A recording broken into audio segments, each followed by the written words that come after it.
Right everyone, কেন আপনাদেরকে বলি যে ক্যান্ডেলস্টিক প্যাটার্ন বা ক্যান্ডেল রিয়াকশন, ক্যান্ডেল রিজেকশন এগুলো একটু শিখেন।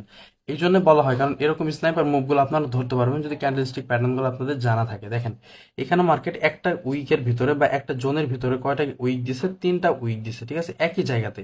এবং নিচে কিন্তু একটা ফেয়ারগুলো গ্যাপে ট্যাপ করে যদি মার্কেট একই জোনের ভিতরে তিনটা ক্যান্ডেলের উইক থাকে, উপরের উইক ছোট থাকবে, নিচের উইক বড় থাকবে, উপরের উইক ছোট থাকবে, নিচের উইক বড় থাকবে, উপরের উইক ছোট থাকবে, নিচের উইক বড় থাকবে। যদি এরকম ফরমেশন ক্রিয়েট হয় এবং এইটাকে তখন ধরবেন আপনি কি একটা রিজেকশন ব্লক।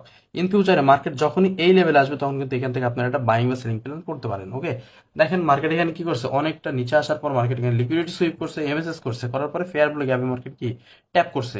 ট্যাপ করার সাথে সাথে দেখেন একই জোনের ভিতরে মার্কেটের তিনটা উইক, নিচের উইক বড়, উপরের উইক ছোট, নিচের উইক বড়, উপরের উইক ছোট, নিচের উইক বড়, উপরের উইক ছোট।